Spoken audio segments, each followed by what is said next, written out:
الراجل كان يتمنى يشوفني حاجة، وانا كنت اتمنى اوريله ان انا حاجة، لكن هو مات.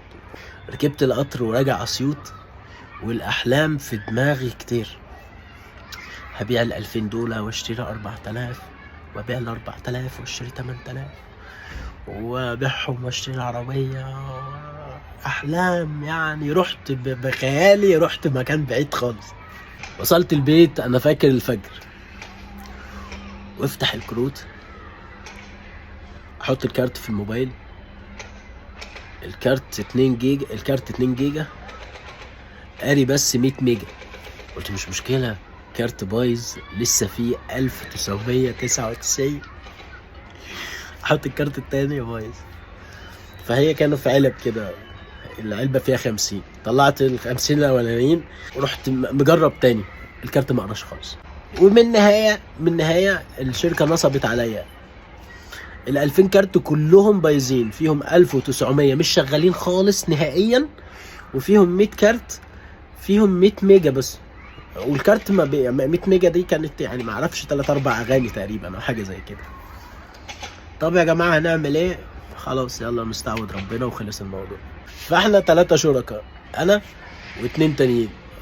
واحد كان شغال في مجال الموبايلات اصلا، قال خلاص يعني انا مش هستورد تاني، هجيب من التاجر اللي انا بشتري منه جوه مصر وخلاص. صاحب التاني مدرس، قال خلاص يعني انا ماليش دعوه وهرجع للتدريس، يعني هو اصلا مدرس. وانا بقى يعني مش عجباني شغلانه التدريس، شغلانه نمطيه جدا وما بتكسبش فلوس خالص.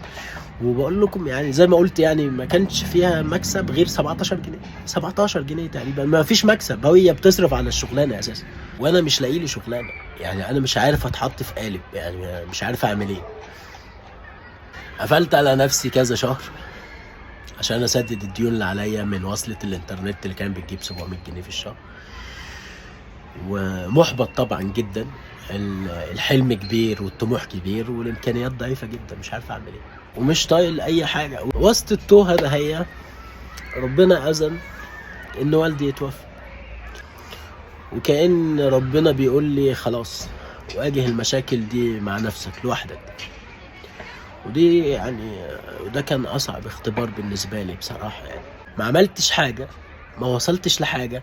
الراجل كان يتمنى يشوفني حاجه، وانا كنت اتمنى اوريله ان انا حاجه، لكن هو مات. وهو امكانياته كانت ضعيفه، ما سمحتليش ان هو يامن مستقبلي. فانا اتحطيت في النص، انا مش عارف اعمل ايه. خلاص الله يرحمه. الراجل قبل ما يموت عمل كل اللي هو يقدر عليه، نصحني على قد ما اتعلم وعلى قد